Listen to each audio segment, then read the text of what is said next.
नमस्कार। प्रखर गुण चैनल में आप सभी का दोबारा स्वागत है एक नए मेहमान के साथ जिनका हम स्वागत करते हैं। ये हैं विजयन बालाजी, जो एक रेप्यूटेड एजुकेशनिस्ट हैं, राइटर हैं, स्पोर्ट्स कमेंटेटर हैं और इससे ज़्यादा इनका पूरा एक प्रोफाइल क्या है, इससे ज़्यादा इन्होंने क्या सोसाइटी में सर्विसेज दी हैं, किस तरीके से इन्होंने राइटिंग के फील्ड में, किस तरीके से एजुकेशनिस्ट के फील्ड में और स्पोर्ट्स के फील्ड में इन्होंने क्या क्या ऐसा किया है जिससे हमारे समाज में पॉजिटिव इम्पैक्ट आया है। तो विजयन बालाजी, आपका हम वेलकम करते हैं प्रखर गुण चैनल पे।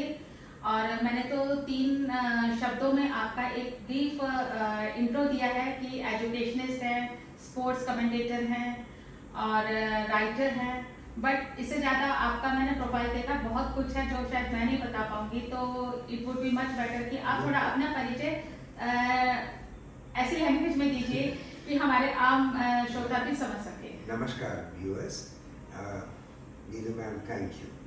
एंड मैं सिर्फ बोलना चाहता हूँ कि मैं टीचिंग में ऑलमोस्ट 4.5 डेकेड 45 इयर्स रहा हूँ।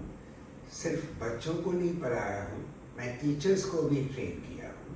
सो ये टोटल एक्सपीरियंस फॉर 45-46 इयर्स।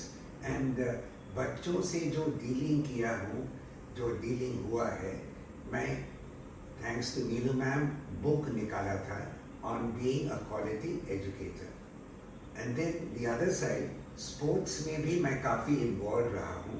शुरू में बच्चों को मैं क्रिकेट एंड फुटबॉल टीम्स को कोच किया हूँ, in addition to being an English teacher. उसके बाद मैं बोर्ड ऑफ क्रिकेट कंट्रोल और क्रिकेट एसोसिएशन ऑफ बंगाल का स्टैटिस्टिकल कमेटी मेंबर था।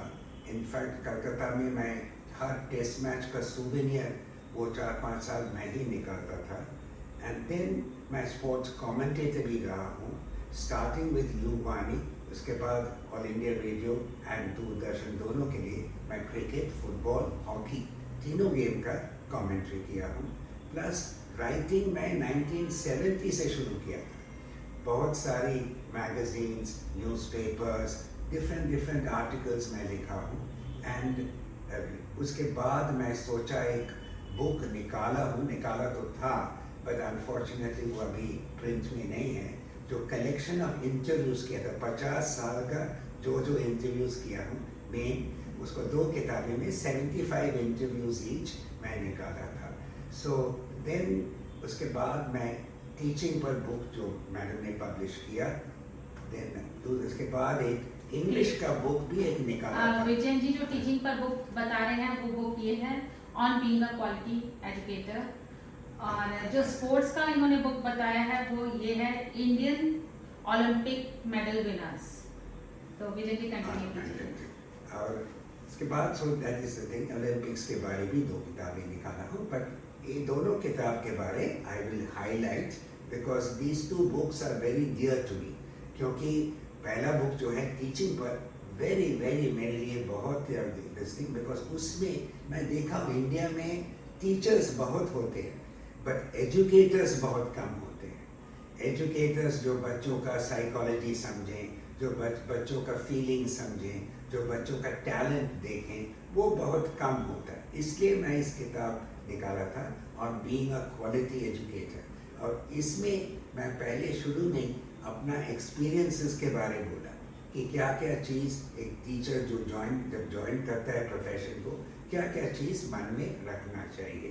That is number 1। उसके बाद बहुत सुंदर कोटेशंस भी दिया हूँ जो टीचर्स के लिए इंस्पायरिंग होगा, बच्चों के लिए भी इंस्पायरिंग होगा, प्लस स्कूल एडमिनिस्ट्रेटर्स के लिए भी अच्छा लगेगा। देन उसके बाद हम टिप्स दिए हैं टीचर्स के लिए, बहुत सिंपल टिप्स, बट उसमें काफ़ी चीज़ टीचर्स सीख पाएंगे। देन एक चैप्टर है उसमें, मोस्ट इम्पॉर्टेंट जो चैप्टर है, traits of a quality educator. That means क्या क्या गुण होना चाहिए एक टीचर में। और मैं उसमें पहले शुरू किया था 7-8 पॉइंट लिखने के बाद मैं रुक गया। ऐसे मैं अपना ओपिनियन को थोपना नहीं चाहिए रीडर्स पर।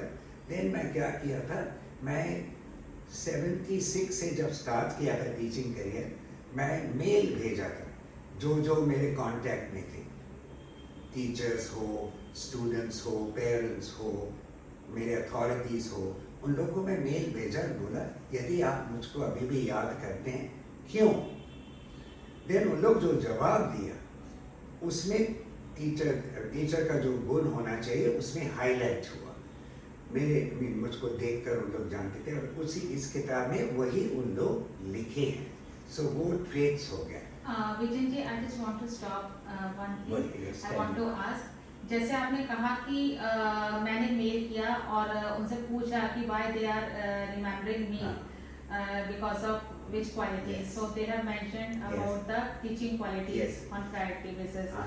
So आपने जैसे अभी बोला कि उन्होंने बुक में उन्होंने वही सब लिखा है। हाँ, yes. तो जैसे बुक आपने ऑथर किया है हाँ. और उन्होंने भी लिखा है, हाँ. तो मतलब बुक में आपने उनके व्यूज लिखे हैं या उनके जो ओपिनियन है उनको आपने उनके नेम के अंडर हाईलाइट किया Yes. है? उनका ओपिनियन उनका नेम में ही मैं हाईलाइट किया हूँ, क्योंकि उन लोग मेरे स्टूडेंट रहे हैं, उन लोग मेरे कॉलीग्स हैं। उन लोग क्या देखें, जैसे कई बच्चों ने लिखा he taught boys to behave with girls, ऐसा एक छोटा सा पॉइंट। और एक बच्चा ने लिखा जो प्रिंसिपल रहते हुए भी वो जब मेरा हाथ टूट गया था वो एक ही टीचर थे जो हमारे घर आकर मुझसे मिले। सो वो पर्सनल टच उसमें इन्वॉल्व है। कई लोग प्रिंसिपल होते हुए भी वो छोटे छोटे चीज करते थे, बच्चों का हर नाम जानते थे। So these little things are traits of a quality educator. तो आपने जो ये बुक लिखा है on being a quality educator, my practical tips to become one. Yes. So on being a quality educator, अभी जो आपने ये लिखा है बुक का टाइटल, मैं आपको इसलिए इंटरप्ट कर रही हूँ कि आप अपनी बुक के बारे में बहुत अच्छे से फ्लो में बताए जा रहे हैं, बट मुझे लग रहा है कि जब तक मुझे बीच में कुछ क्वेश्चन आपको करने चाहिए जहाँ मुझे फील हो रहा है। आप लिबर्टी में हैं। तो जैसे आपने लिखा है my practical tips to become one quality educator. Quality ये टीचर्स के लिए है, क्योंकि देखो my practical tips to become one, ये तो अदर देन टीचर्स पेरेंट्स भी हो सकते हैं, गाइड्स भी हो सकते हैं बच्चों के। तो जो बिहेवियर और एक जो आप ये बात कर रहे हैं कि बच्चों के साथ हमको किस तरीके से डील करना है, वो एज अ टीचर तो आप बता रहे हैं, तो आपको नहीं लगता कि जो एज अ टीचर आप टीचर्स को बता रहे हैं सेम टिप्स आप पेरेंटिंग पर भी अप्लाई कर सकते हैं? Absolutely right madam. सिर्फ पेरेंट्स नहीं, एक मेरे स्टूडेंट आई स्पेशलिस्ट हैं एम्स में। वो बुक, इस बुक को पढ़ने के बाद वो मुझको फ़ोन करके बोलते हैं, sir this book I have advised to all my junior professors. क्यों? उन लोग भी ये बुक पढ़ने से they will know how to handle people. So ये चीज़ सबके लिए, पेरेंट्स इससे बहुत कुछ सीख सकता है, क्योंकि जो जो ट्रेट्स हाईलाइट किया है पेरेंट्स उसको बच्चों पर भी अप्लाई करते हैं तो बच्चों भी बहुत डिफरेंट होंगे। हाँ, रीजन बीइंग कि आप जैसे ये बुक आपका जहाँ तक मुझे पता है कई स्कूलों में आपने ये लगवाया है, और जब स्कूल में, क्योंकि एक बहुत बड़ा टाइम होता है जो बच्चे स्कूल में निकालते हैं, 24 घंटे में से मान लीजिए 8 से 10 घंटे वो सो गए, डे एक्टिविटीज, रूटीन एक्टिविटीज 2-4 घंटे वो खेलना, उसके अलावा 6 से 8 घंटे वो स्कूल में निकालते हैं। तो आई थिंक मेजर टाइम उनका स्कूल में ही निकलता है। तो स्कूल में जब टीचर्स इस तरह का, जैसे आपने बताया कि टीचर्स को इस तरीके से होना चाहिए, बच्चों के साथ वेल कनेक्टेड होना चाहिए, वेल बिहेव नहीं कहेंगे, वेल कनेक्टेड कहेंगे कि आप इमोशनली एंड प्रोफेशनली आप बच्चों के साथ कैसे कनेक्टेड है। अब यही चीज जब बच्चे घर आते हैं और घर में वो दूसरा एटमॉस्फेयर पाते हैं कि parents are not that much well connected, they are well caring but they are not well connected. I think both are different ना, caring is something different, connected is something different। तो अगर यही जो trades आपने इसमें लिखे हैं, यही टीचर्स के साथ साथ जब पेरेंट्स अडॉप्ट कर लेते हैं तो बच्चों को एक सोसाइटी में भी और एक फैमिली में भी सेम माहौल मिलता है, जिससे कि वो आई थिंक ग्रो अच्छे से करते हैं। एग्जैक्टली, आपने बहुत ही अच्छा पॉइंट बोला।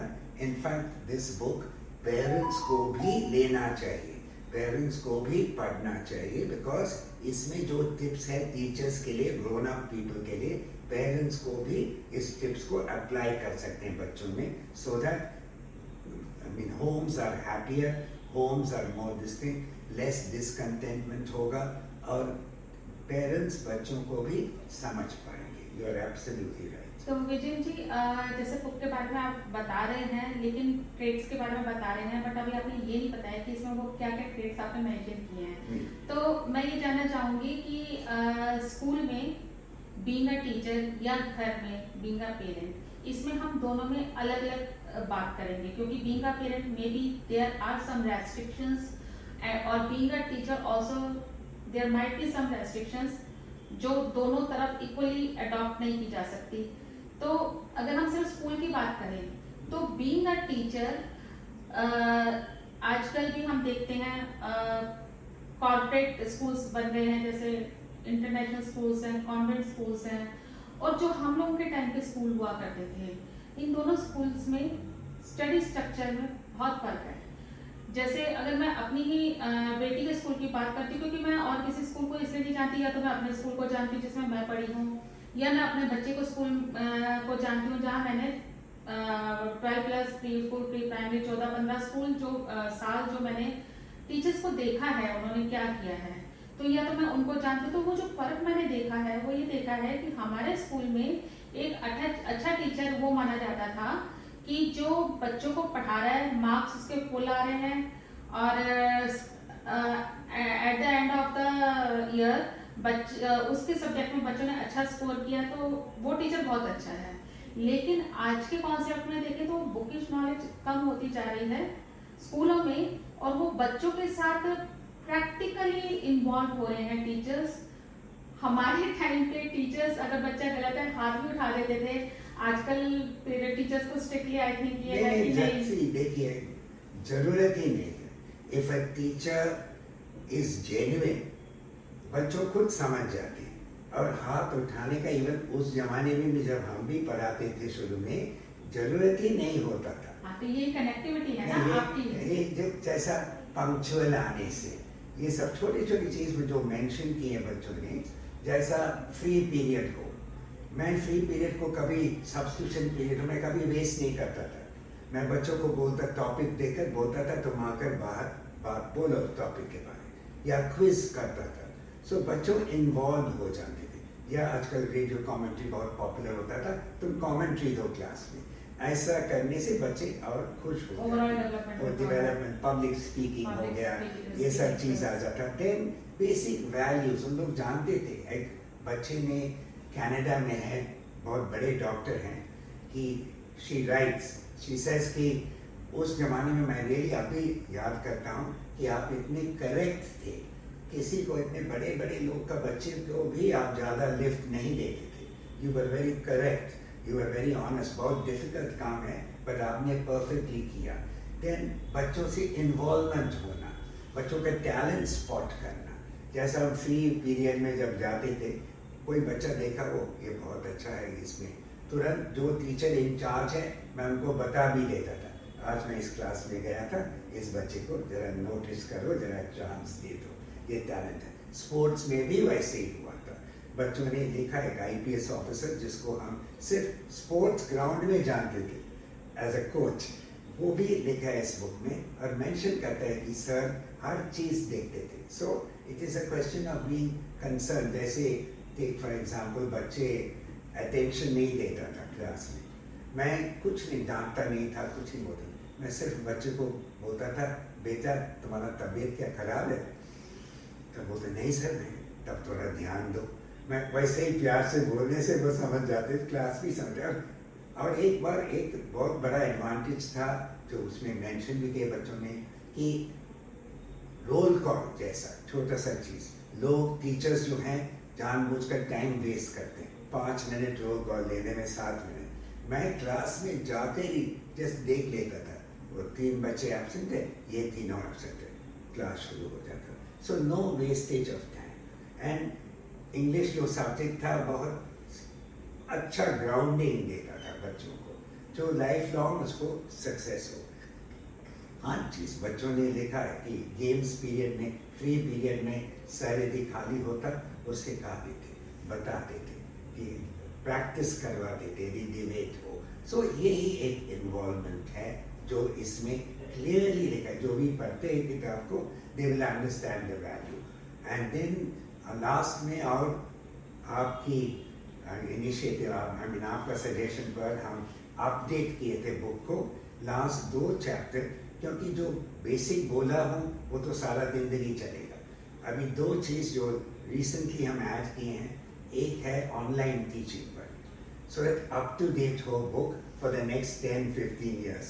और लास्ट में जो अभी करंट होने वाला है, आर्टिफिशियल इंटेलिजेंस इन एजुकेशन, ये भी ऐड कर दीजिए, सो दैट एक बुक कॉम्प्रिहेंसिव हो जाए।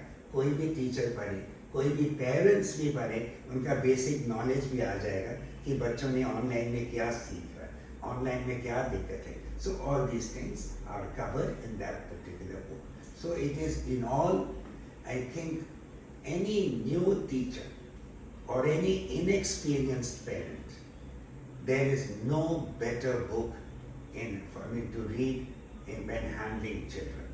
There cannot be a better book than this. One has to be humble, one has to be keen to learn, and then so much to learn. जैसा अब last point बोल रहा हूँ उस पर, teachers जैसा मैं tips जो बताया था, उस tips में 2 tips दिया था teachers को। स्कूल में क्या होता है, वहाँ नया टीचर आते हैं, 3-4 महीने पढ़ा दिया, वो गलती से अपना बॉस को पूछता है, जो हेड है, सर या मैम मैं कैसे पढ़ा रहा हूँ। मैं लिखा वैसा गलती कभी नहीं करना। यदि बॉस कुछ नहीं बोला, दैट मीन्स तुम ठीक पढ़ा रहे हो।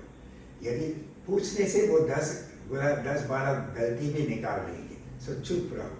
दूसरा जो वेरी इंपॉर्टेंट पॉइंट है, नए टीचर जब स्टाफ में बैठते हैं, 1-2 सीनियर टीचर ही रहते हैं, उनका क्लास के बच्चे के बारे में बोलते हैं कि ये ठीक नहीं है, वो ठीक नहीं है। मैं नया टीचर को बोलता हूँ, कभी भी उन लोग का ओपिनियन में मत आओ। यदि बच्चे तुम्हारे साथ ठीक है तब तुम हैप्पी रहो, तुम ये करो। उन लोग बोल के तब तुम बायस्ड हो जाओगे, तुम्हारा रॉन्ग थिंकिंग हो जाएगा, एंड बच्चों बेचारे सफर for no reason. Vijay ji, ये जो पॉइंट आपने अभी बोला है, ये बहुत इंपॉर्टेंट पॉइंट है, बिकॉज ये हम सिर्फ, ये तो देखो हमने अपने टाइम पर भी देखा, हमने आज भी अगर हम अपने बच्चों के स्कूल में भी देखते हैं तो हमने देखा है कि टीचर्स बहुत जल्दी एक वो पहले से अपना ओपिनियन बना लेते हैं।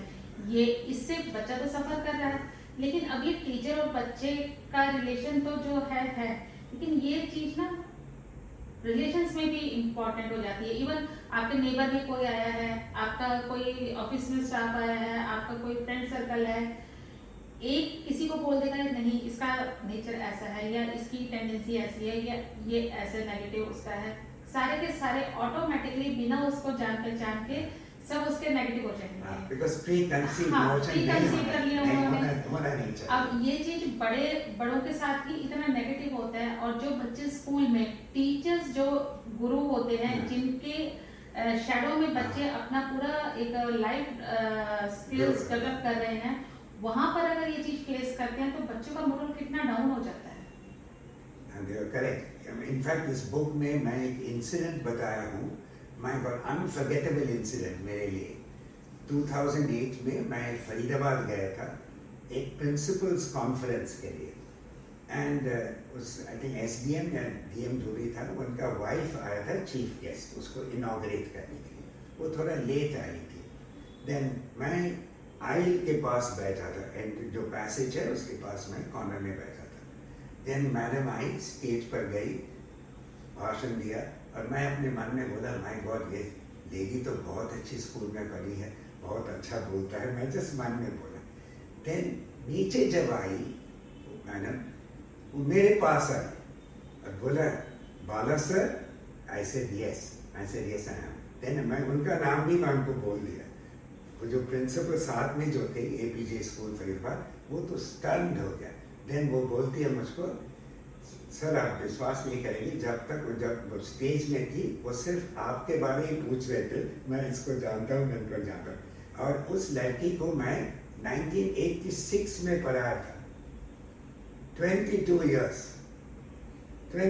years के बाद भी I was able to tell कि हाँ यही स्टूडेंट है और यही है। तब टीचर, तब वो लड़की भी बोल दिया, प्रिंसिपल को, सर सबको नाम याद है, सबको पर्सन याद है, सबको। अभी आप ये देखिए कि जो आपने कहा इसमें उन्होंने रिकॉग्नाइज कर लिया और आप यहाँ पे आप ये कह रहे हैं कि ये लेडी बहुत अच्छे स्कूल में पढ़ी हुई है, that means she was under your, तो आप इनडायरेक्टली आपने इसको भी प्रूव कर दिया कि आपकी जो टीचिंग और आपकी जो कोचिंग रही है it was that much awesome ना। नहीं, वो तो हाँ भगवान का देन था और कुछ नहीं। I mean, ये और only ये भी instrument। प्रूव हो गया। नहीं, और वो भी इंसिडेंट, मैं जस्ट बता रहा हूँ, वो इतना टचिंग था वो इंसिडेंट। मैं बोला my God, at least teaching profession में ये रिवॉर्ड भी होता है कि 22 साल बाद एक इतना सीनियर ऑफिसर का वाइफ याद करती है और बहुत प्यार से याद करती है। So this is how it goes basically.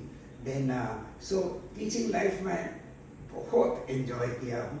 In fact if I were to be born again I would love to be a teacher once more. उतना ही मैं बोल सकता हूँ, I would love to be a teacher once more, but you know, maybe the subject may be different, maybe this thing will be different, maybe I will do things better, maybe, मैं बोल नहीं पाऊंगा मैं भी, but कभी जो भी भगवान ने भी किया था सब अच्छा के लिए किया था।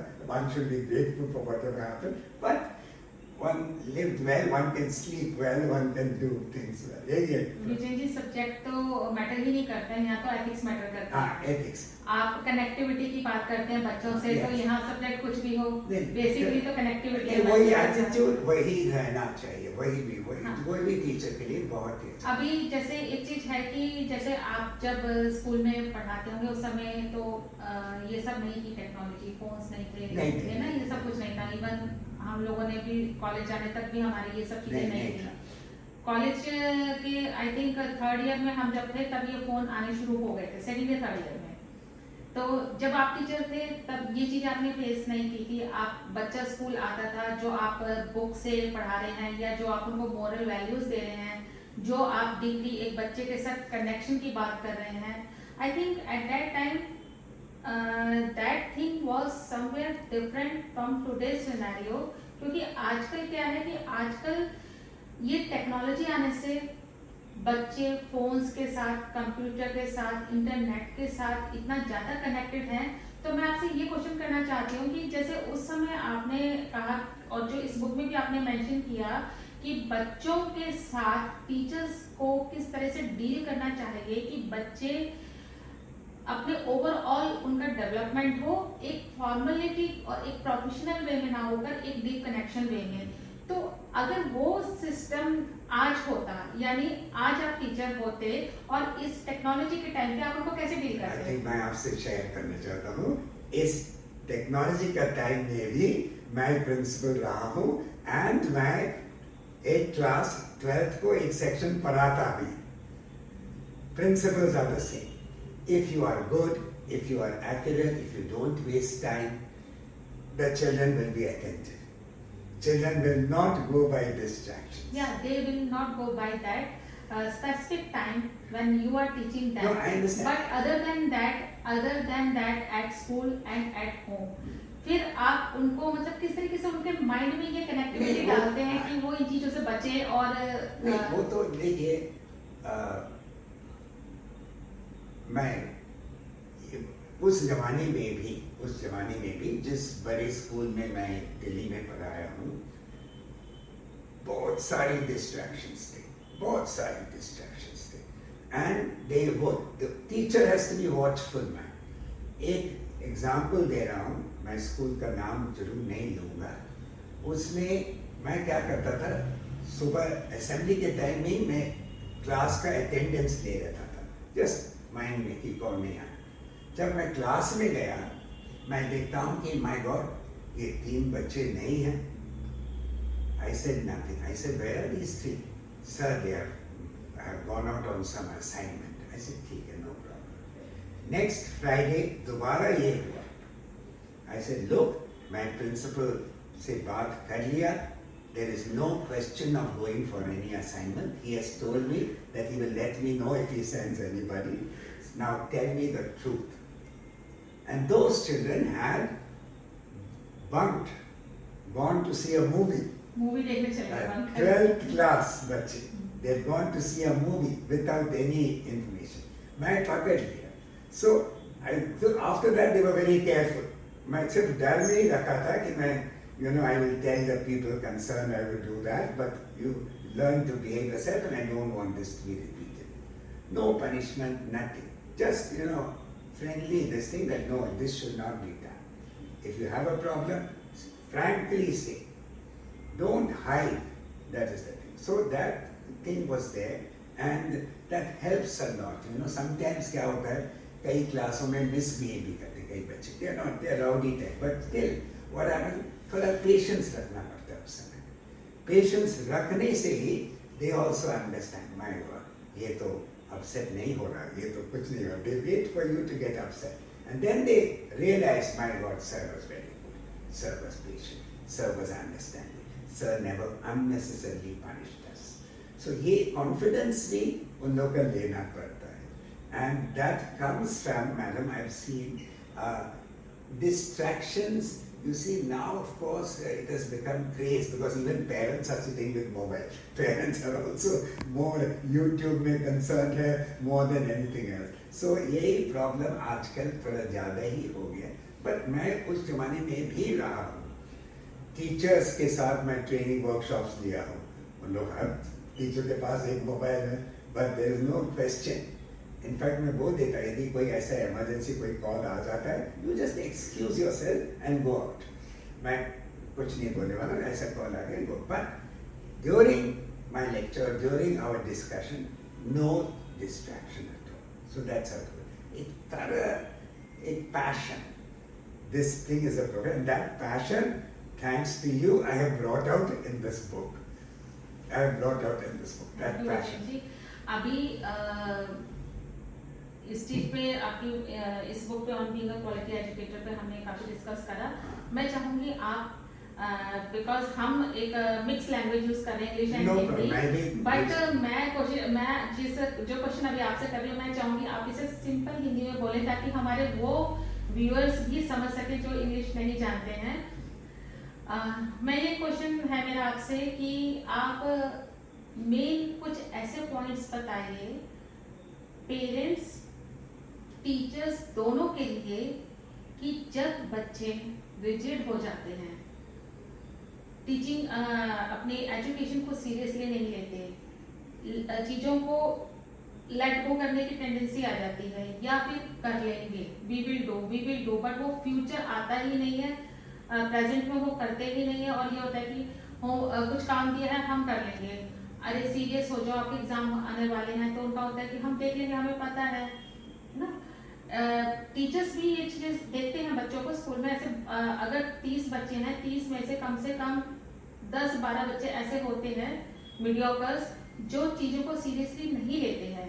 अब ऐसे में बच्चे देखो हर बच्चा एक अलग अपना उसका एक अलग लेवल है, कंपेयर तो हम कर ही नहीं सकते, और वो अच्छा भी नहीं कि हम एक मीडियोकर को एक हाईली जो 100% आता है बच्चा उससे कंपेयर करें, या जो बहुत ही उससे भी नीचे है उसको कंपेयर करें. तो कंपैरिजन तो होना ही नहीं चाहिए. लेकिन फिर भी being a teacher, being a parent, हम अपने बच्चों को कैसे मोटिवेट करें कि बच्चे अपनी करियर और अपनी पढ़ाई को लेकर थोड़ा सा एटलीस्ट इतना सीरियस हो जाए कि उनको आने वाले टाइम में फ्यूचर में ये रिग्रेट ना हो कि हमने उस टाइम कुछ कर लिया होता तो आज हम कुछ बन गए होते. क्योंकि बहुत सारे बच्चे मैंने भी देखे हैं ऐसे ही हैं जो टैलेंट आप 100% स्कोर करने वाले बच्चों की बात कर रहे हो, वो तो अपने रूम में और अपनी किताबों के अलावा उनको कुछ नजर नहीं आता, वो तो करके ही छोड़ते हैं. लेकिन जो बच्चे मीडियोकर्स या जो थोड़ा उनसे नीचे आ जाते हैं ना, उनमें ये मोटिवेशन की कमी है या क्या कमी है कि वो बच्चे अपने फ्यूचर को लेकर इतने सीरियस नहीं है. वो ये देखते हैं कि आएगा समय कर लेंगे, वो आएगा समय, वो समय आता नहीं है, वो जब करना होता है उनको तो वो उस लेवल पे नहीं पहुंच पाते, बस सर्वाइवल का इशू रह जाता है कि अब लाइफ को कैसे सर्वाइव करें. आपने एक वर्ड यूज किया, मैं थोड़ा ऑब्जेक्शन करने चाहता हूँ. Mediocre word. कोई बच्चा मीडियोकर नहीं होता, उसका स्किल ढूंढना पड़ेगा, उसका जो मेन क्वालिटी जो है उसको ढूंढना पड़ेगा. बट फॉर बेसिक जो है पेरेंट्स अपना जो कंफर्ट्स, अपना जो प्लेजर, पास टाइम, उसको सैक्रिफाइस करना चाहिए. That should not come in the way जैसा मुझको ये मैच अच्छा लगता है से कमेंट्री और बच्चों को कल परसों परीक्षा है. I should not be bothered about the match. I should look into his work and systematically यदि शुरू से करते हैं, follow up करते हैं, वो अपने आप सही होगा और अपना भी एक discipline life चाहिए तभी होता है. रेयर केसेस में indisciplined पेरेंट्स का बच्चों अच्छे होते हैं, वो रेयर केसेस में होते हैं, बट जनरली अपना जो कंसर्न दिखाना पड़ता है, genuine concern. But Vijay ji, genuine concern जो हम बात कर रहे हैं, ये डिसिप्लिन तो स्टार्टिंग से ही जब बच्चे होते हैं, पेरेंट्स, अब आप इस चीज़ को समझिए. मतलब मेरी एक क्वेरी है, जिज्ञासा जिसे आते हैं कि जब पेरेंट्स बनते हैं, न्यू पेरेंट्स बनते हैं, बच्चे घर में आते हैं छोटे, तब तक तो वो पेरेंट्स भी इतने ज़्यादा एक्सपीरियंस नहीं होते, उन्हें यही पता कि बच्चे को पालना कैसे, बच्चे पल रहे हैं. आपको भी पता है वो जो एक एक्सपीरियंस है वो आते आते समय लग जाता है. अब पेरेंट्स की कैटेगरी में या टीचर्स की कैटेगरी में, यहाँ हम पहले पेरेंट्स की बात करते हैं कि पेरेंट्स की कैटेगरी में भी कुछ पेरेंट्स ऐसे होते हैं जो बहुत ही पंक्चुअल अपने लाइफ में भी रहे होते हैं, डिसिप्लिन उन्होंने फॉलो किया होता है, तो वो अपने बच्चों के साथ भी सेम वे में चलते हैं, सेम पैटर्न फॉलो करते हैं. लेकिन अधिकतर क्या होता है, बहुत कैंडिड वे में बच्चे परवरिश पाते हैं अपने घरों में. पेरेंट्स को एक्चुअल वे में पेरेंट्स बनने में भी काफी समय लग जाता है, और जितना समय उनको लग जाता है कि हाँ अब 8th क्लास में बच्चे आ गए, अब वो सीरियस हो रहे हैं, 9th में बच्चे आ गए, अब वो वरीड है कि हमारे बच्चे क्या करेंगे, अब वो उनको पुश कर रहे हैं कि भैया सीरियस हो जाओ, कुछ पढ़ लो, कुछ कर लो, आपका फ्यूचर है, ये बहुत स्टेप पर टाइम है, क्लास 10th है, 12th है, या आपको कुछ सोचना चाहिए. अभी तक पेरेंट्स ने भी नहीं सोचा था, और बच्चों के साथ जैसा स्कूल चल रहा है, जैसा चल रहा है. लेकिन अब ऐसे पेरेंट्स को आप क्या सजेशन देते हैं कि बच्चे ट्रैक पर आ जाएं? नहीं, देखिए, जो आपने बोला 8वीं क्लास तक करियर वगैरह डिसाइड करना, actually by 5th class, by 6th class बच्चों का टैलेंट देखा जा सकता है. जैसा I know of a case, जो लड़का 6th क्लास में एक पूरा स्कूल के लिए क्विज हुआ था, and that boy finished second in the entire school. मैंने 12th क्लास का बच्चों भी टेस्ट दिया था, एंड दैट क्लास 6 का बच्चा finished second in the entire school. So that boy has got talent, he is special in that line. So वो चीज को डेवलप करना, बाकी चीज को ठीक है, पर जो एरिया, म्यूजिक हो सकता है, आर्ट हो सकता है, जो चीज जिसका स्पेशल है उस पर और ज्यादा ध्यान दें, उसको ट्रेनिंग और करवाए. बाकी चीज बेसिक चलने दीजिए. कोई ऐसा सब लोग मैथमेटिक्स नहीं, वो जो पुराने जमाने का थिंकिंग जो है, हम सिर्फ डॉक्टर बनेंगे, इंजीनियर बनेंगे या लॉयर बनेंगे, वो सब तो चला है. वो तो नहीं अभी है. तो हर चीज जो है वो करियर बन गया. जो मैम ने कर रही है अभी, वो भी एक करियर बन सकता है यदि अच्छी तरह से टॉप स्किल्ड हो जाए. फोटोग्राफी भी करियर. अपने व्यूअर्स को बताना चाह रहे हैं कि विजय जी हमारे कैमरा गर्ल को बोल रहे हैं कि इसमें भी वो अपना करियर डेवलप कर सकते हैं. नहीं, कोई भी चीज है आजकल, मॉडल करियर बन जाता है, हाँ. ब्यूटीफुल हो करियर बन जाएगा, कुछ भी हो करियर बन सकता है. फोटोग्राफी भी करियर, सब चीज है, क्योंकि जो टैलेंट है उस टैलेंट को एक्स्ट्रा डेवलप करना चाहिए, और बाकी लोग से कंपैरिजन अवॉइड करना चाहिए. सबसे बड़ा चीज है कि वो इसमें अच्छा है, इसमें अच्छा नहीं. आप देखिए अपना बच्चा को इसमें अच्छा है और उसको आप डेवलप कीजिए. यही गलती पेरेंट्स करते हैं. यही करते हैं, वो कंपेयर करते हैं, वो इसको 90 नहीं, मार्क्स. कंपेयर तो करते हैं. इन केस उनको ये भी समझ आ जाता है कि कंपेयर नहीं करना है, हाँ. बच्चे का मोरल डाउन होता है, कंपेयर नहीं करना है. 90 मार्क्स नहीं- मैथ्स में मिलने से सब बच्चे को 90 मार्क्स नहीं नहीं मिलता आ सकता. मैथ्स में. सो लेकिन इसमें मुझे लगता है कि पेरेंट्स ये तो समझ जाते हैं कि बच्चे को कंपेयर नहीं करना है, कि उनका बच्चा 100 स्कोर कर गया, हमारा भी करेगा, नहीं करेगा तो 95 करेगा, वो नहीं करेगा. बट करते लेकिन रहते हैं, अभी भी करते रहते हैं. पेरेंट्स करते भी हैं, लेकिन जो पेरेंट्स ये समझ भी जाते हैं ना, उसके बावजूद जो आपने ये कहा है कि बच्चे के टैलेंट को पहचान के उस टैलेंट में उनको आगे बढ़ाओ, ये नहीं करते हैं. हाँ. क्योंकि उनको ये लगता है, उससे कुछ नहीं होने वाला. हाँ, जैसे फॉर एग्जाम्पल मैं अपनी बेटी की बात करूं, मैं सिर्फ एग्जांपल दे रही हूँ. मान लीजिए मेरी बेटी कहती है कि मेरा आर्ट्स में बहुत पैशन है, पैशनेट है, शी इज मतलब पैशनेट अबाउट आर्ट्स, बहुत अच्छा करती है, सब कुछ करती है, लेकिन उसमें फ्यूचर नहीं दिखता पेरेंट्स को, तो वो कहेंगे हम अंडरस्टैंड करते हैं कि आप स्कोर 100% नहीं कर सकते, बट यहाँ आप अंडरस्टैंड करो कि आपका फ्यूचर आर्ट्स में नहीं है, आपके पास ये ऑप्शन इनमें से कर लो। अब बच्चा क्या करता है, जो पेरेंट्स ने ऑप्शंस दे दिए, बच्चा वहाँ पे इंटरेस्ट ही नहीं क्रिएट कर रहा, कैसे करेगा? नहीं, आपने जो बोला ना, ये जो पेरेंट्स अभी सोचते हैं कि फ्यूचर नहीं है, फ्यूचर वो अपने आप वो चाइल्ड बना लेंगे यदि उसका सपोर्ट मिले। टैलेंट तो है ही है, उसको सपोर्ट मिले, एनकरेजमेंट मिले, डोंट वरी, हम इस टैलेंट को बढ़ाएंगे। यदि वो पेरेंट्स उसको सपोर्ट करें, वो टॉप हो जाएंगे। बस ये सपोर्ट नहीं होता ना पेरेंट्स का, क्योंकि यहाँ पेरेंट्स को डर है कि बच्चे ने गलत लाइन चुन ली, पता नहीं इसका क्या होगा। इतना डरने से तब कुछ नहीं होगा, तब आप ग्रेट नहीं बनोगे। ये तो आप हमारे व्यूअर्स को बताइए। वही मैं बता रहा हूँ, तब ये ग्रेट नहीं बन सकता है, वो सिर्फ एवरेज टू डाउन में रन ऑफ द मिल होंगे। ग्रेट बनने के लिए थोड़ा सा टैलेंट अच्छी तरह से स्पॉट करना चाहिए, अपॉर्चुनिटीज देना चाहिए, तब अपने आप उस लाइन में शाइन करेंगे। और सपोर्ट यदि पता है कि हाँ पापा मम्मी का, पेरेंट्स का सपोर्ट है, वो जरूर करके जाएंगे। So many of them have done so well. ऐसे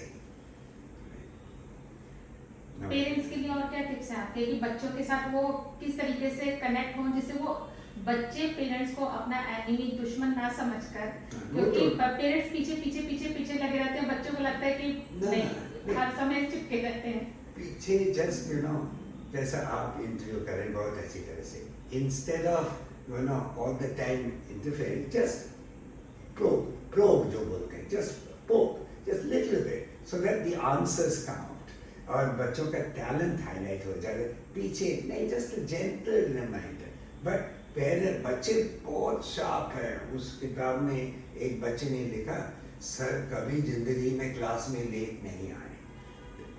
इमेजिन कितने साल बाद, उस बच्चे को शायद 88 में पढ़ाया हूँ, और 88 के बाद उनको इतना याद है कि सर कभी लेट नहीं आए, सर ऑलवेज देखते थे और सर इतना ध्यान देते थे हर बच्चे पर। सो ये चीज़ इतना, so it's a question of how we deal with them. Parents also have to learn to deal with them, जो आपने बोला। बट सुनो, नहीं तो पेरेंट्स तो है, so they will quickly learn.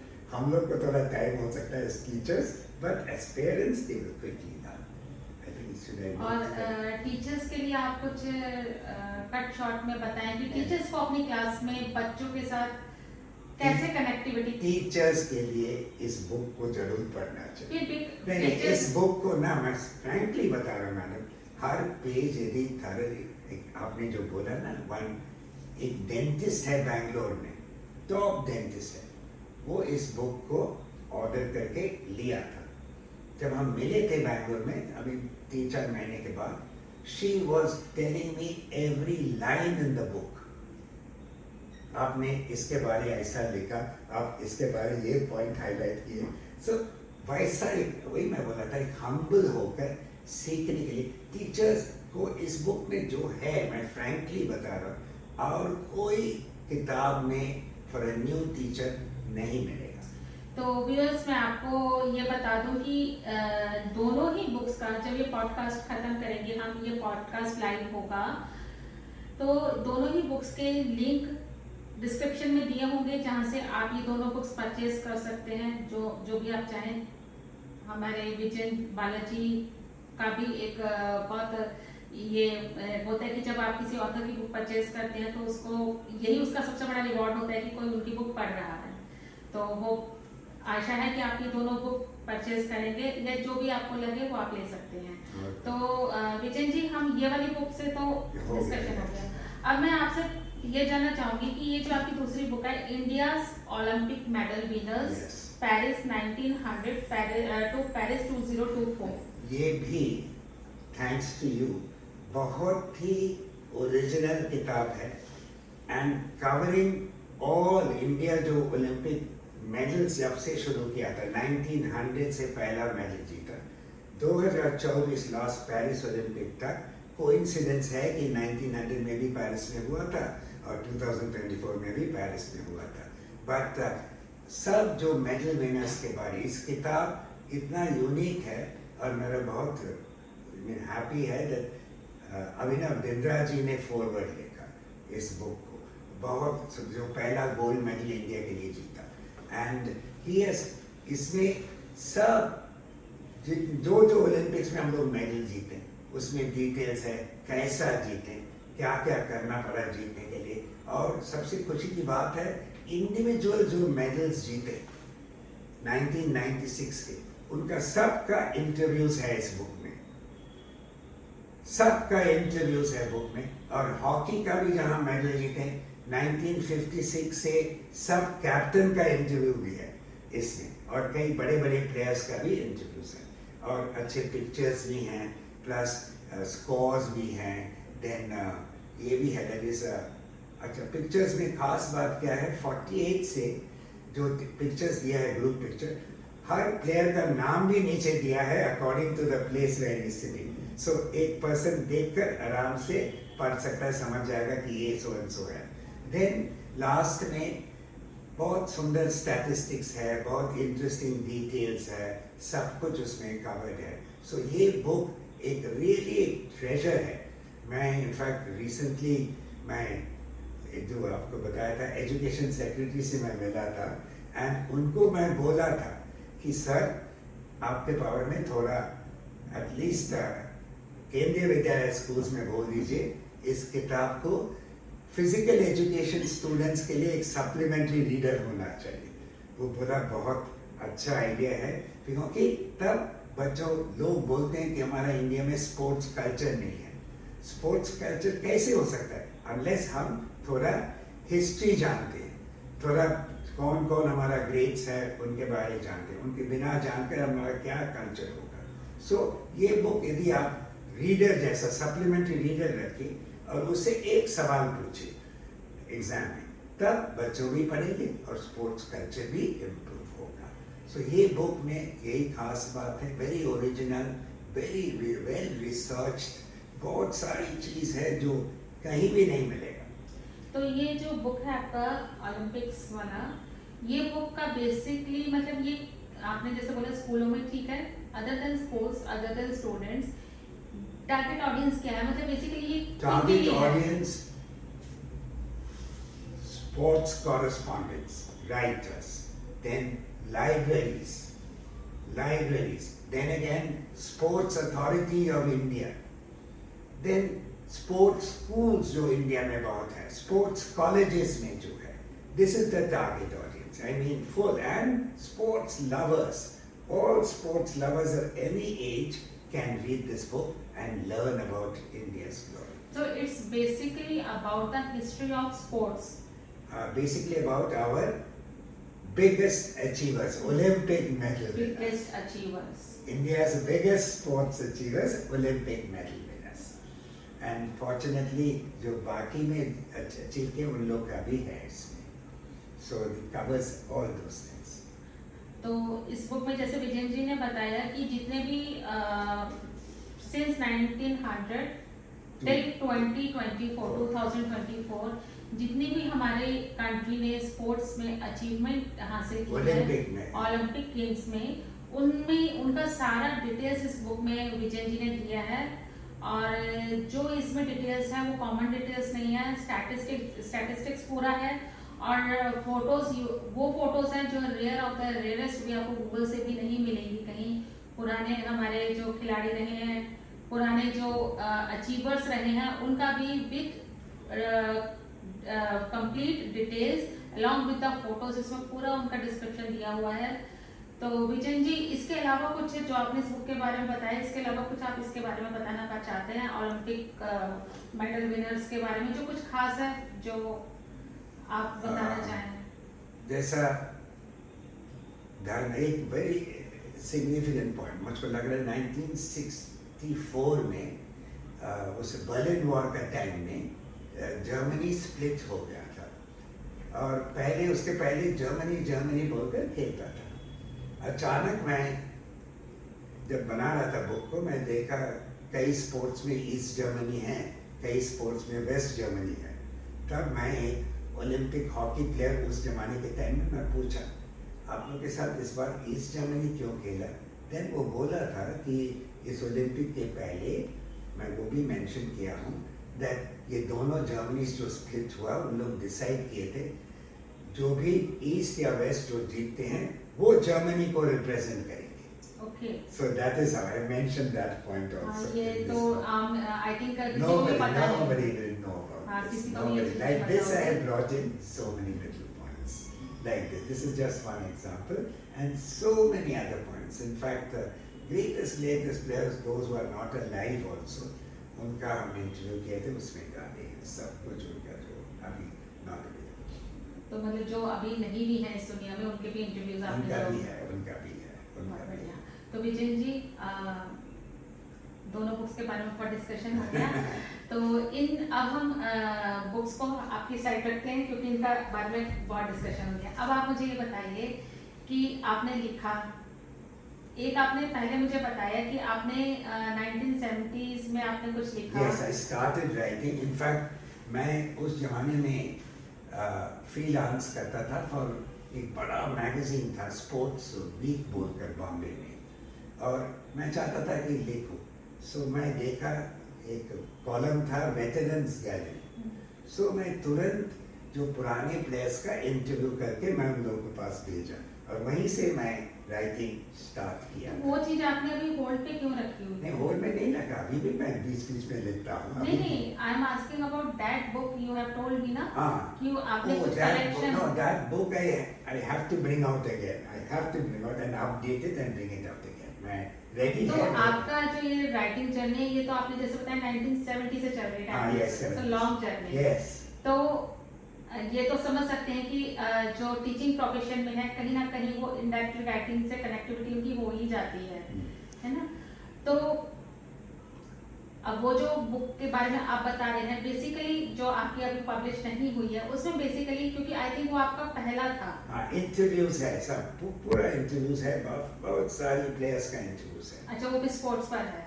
Sports वो मैं सिर्फ इंडियन स्पोर्ट्स पर रखा हूँ. अच्छा. इंडियन फॉरेन का भी मैं किया हूँ बट उसमें इंक्लूडेड नहीं है. तो जो इंडियन स्पोर्ट्स का आपने इंटरव्यू लिया है जो आप सब कभी भी जब आप पब्लिश कराएंगे. ग्रेट प्लेयर्स सब लोग है उसमें है.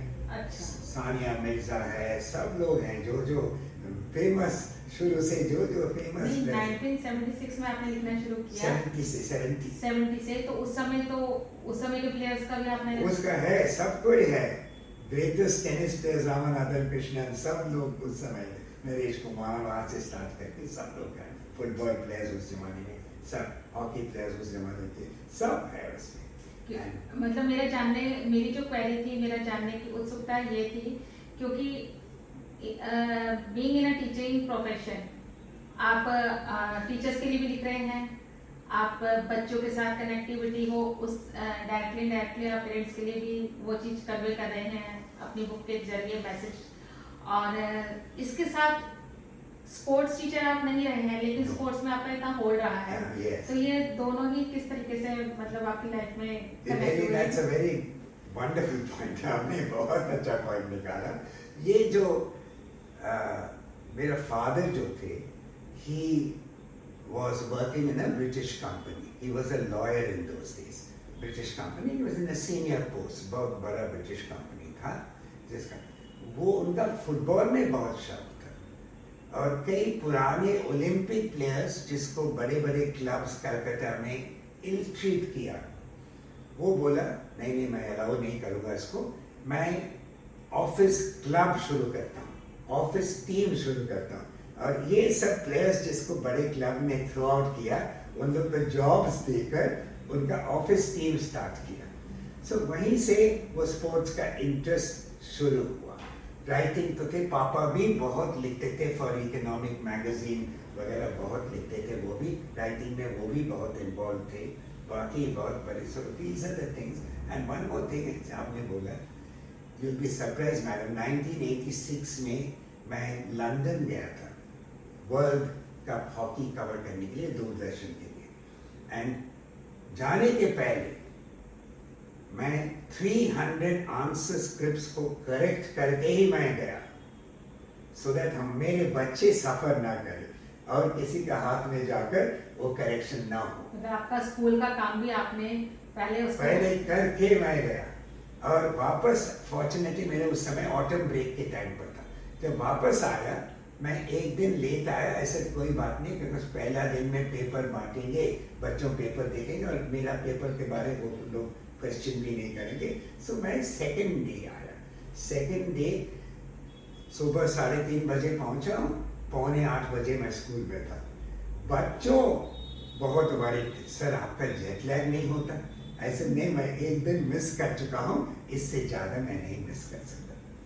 और एक ऐड करता हूँ, एक चैप्टर था उसमें जो जहाँ मैं होटल में था उसके होटल के पास ही वो चैप्टर का सेटिंग था। तो एक दिन जब मैं थोड़ा फ्री था, मैं शाम को उस पार्क में गया था जिसका सेटिंग था और एक बार देख लिया, सो दैट पढ़ाने के टाइम में इजी हो जाता है कि मैं वो जगह देखा। नहीं तो ये तो ठीक है। स्पोर्ट्स और आपका ये स्पोर्ट्स और टीचिंग दोनों डिफरेंट फील्ड्स हैं, कंप्लीटली डिफरेंट फील्ड्स हैं। Yes. English teacher, being a English teacher and sports, being a sports writer, ये दोनों का कनेक्टिविटी आपकी लाइफ में कहाँ से आया? बहुत सारे लोग हैं। रंजीत भाटिया साहब थे दिल्ली यूनिवर्सिटी में, वो ओलंपियन था, प्लस वो इंग्लिश प्रोफेसर था दिल्ली यूनिवर्सिटी में। वैसे होता है, स्पोर्ट्स होना ही चाहिए। Sports is a way of life. Sports is a way of life because like life you have ups and downs. एक दिन आप सक्सेस होते हैं, नेक्स्ट दिन फेलियर भी हो सकते हैं। लाइफ में जैसा होता है स्पोर्ट्स में भी होता है। तो स्पोर्ट्स मतलब आप ये हो गया कि फेलियर को एक्सेप्ट करना सीखिए। Exactly, सब चीज होता है। Like see, it is, and moreover, you must have some. I used to be a good player also. I used to be a pretty good player in football and in cricket. दोनों game मैं pretty decently खेलता था। And so मैं वो love, affection, वो involvement था। इसलिए जब देखा कि स्कूल टीम में कोई कोच प्रॉपर नहीं था, मैं बोला मैं बच्चों को मैं हेल्प करता हूँ। So वैसे ही मैं दोनों फुटबॉल एंड क्रिकेट भी स्कूल में भी हेल्प किया हूँ कोचिंग में। So that is the thing. So see, you are happier when you are with children. You are happy when you are in games. It is better than so many other things. आपने बहुत अच्छा कहा। इधर उधर फालतू की चीजों में हम अपना टाइम इन्वेस्ट करते हैं, इट्स बेटर कि आप क्वालिटी टाइम Exactly. निकालें।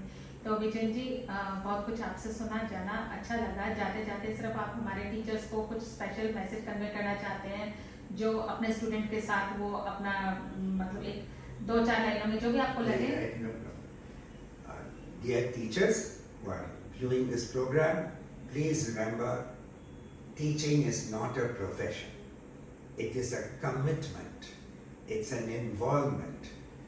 There is no question, and it involves total sacrifice and commitment. Otherwise, you can't be a teacher.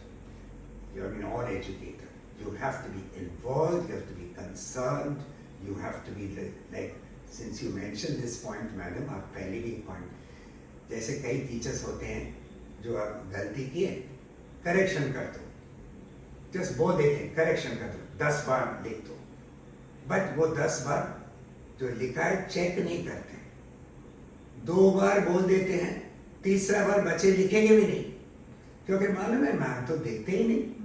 But यदि मैं देखकर मैं चेक करता हूँ तब वो रेगुलरली वो करेक्शन करेंगे। सो ये कमिटमेंट जरूरत है, ये इन्वॉल्वमेंट जरूरत है, ये कंसर्न जरूरत है, तब आप अच्छे teacher you see you can be. And remember last point, you have to genuinely win the student over. Then you can teach your lesson. If you try to teach your lesson without winning the student over, you will never succeed. Very important. And enjoy your work. That is the most important. तो ये podcast हम यहीं ख़त्म करेंगे। और जैसा कि कुछ मुझे समझ आया, जितना आप लोगों ने भी सुना, काफ़ी कुछ समझा होगा।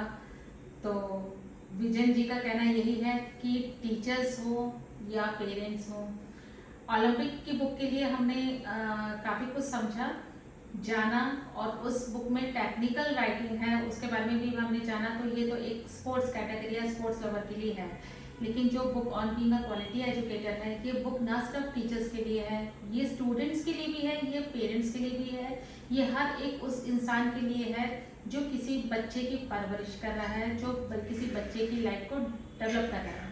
तो यहाँ पर विजन बालाजी का कहना है कि जब तक आपकी एक इमोशनल कनेक्टिविटी उस बच्चे से नहीं होगी, चाहे वो बीइंग अ टीचर हो, चाहे बीइंग अ पेरेंट हो, जब तक आपकी इमोशनल कनेक्टिविटी उस बच्चे के साथ नहीं होगी, जब तक आप उस बच्चे का दिल नहीं जीत लेते, तब तक आप उस बच्चे के जीवन में अपने वैल्यूज डाल ही नहीं सकते और अपने टीचिंग्स को उसके जीवन में नहीं उतार सकते। और आप अगर ये सोचते हैं कि आप उनको पढ़ा रहे हैं और उस पढ़ाने से उनकी लाइफ में कहीं ना कहीं सक्सेस मिलेगी, इट इज नॉट पॉसिबल। आपको बच्चे के साथ एक डीप इमोशनल कनेक्शन पहले बिठाना है। उस डीप इमोशनल कनेक्शन के बाद में अगर आपके 80% एफर्ट्स होंगे, 100% नहीं भी होंगे, लेकिन बच्चा उन 80% एफर्ट्स को 100% एफर्ट्स के साथ कंसीव करेगा अपने जीवन में और बहुत बेहतर पर्सनैलिटी बनके उभरेगा। और शायद इस दुनिया में हर जनरेशन का यही मोटिव होना चाहिए कि आने वाली जनरेशन को एक अच्छे सिटीजन के रूप में एक अच्छा लाइफ दे सके, एक अच्छी ऐसी जिंदगी दे सके जो सिर्फ सर्वाइवल की स्ट्रगलिंग के आसपास ही ना रहे, बियॉन्ड दिस स्ट्रगल एक सर्वाइवल करने का इशू ना रहे जीवन में, उससे आगे बढ़कर हर पर्सनैलिटी अपने फील्ड में कहीं ना कहीं इस तरह से ग्रेट बने कि हिस्ट्री क्रिएट करे, रिकॉग्नाइज करे लोगों को। जैसा विजय जी ने बताया, इतने पुराने 20-30, 40 साल पुराने स्टूडेंट्स भी आज उनको सिर्फ इसलिए पहचान लेते हैं कि ये एक वो टीचर रहे हैं जिनके साथ इमोशनल कमिटमेंट रहा है, जिनके साथ एक इमोशनल कनेक्शन रहा है, क्लास में कभी लेट नहीं आए, बच्चों को कभी अननेसेसरी पनिश नहीं किया, बच्चों को मोटिवेट किया, अगर कहीं गलती है तो उस गलती को किस तरीके से इनडायरेक्टली उनको बताना है कि बच्चों को गिल्ट फील ना हो, लेकिन उस गलती के बताने के बाद बच्चे ना गिल्ट फील करते हुए मोटिवेट हो ताकि वो चीज़ें दोबारा दोहराए ना और जिंदगी में कुछ अच्छा करे, बेहतर इंसान बने। तो विजय जी नमस्कार करते हैं, आपका थैंक यू बहुत आपका यहाँ आने का और इतना समय देने का। तो देखें फिर कभी आप आएंगे तो हम आपको फिर पकड़ेंगे ताकि फिर हम आपका इंटरव्यू दोबारा लेंगे। नमस्कार। नमस्कार।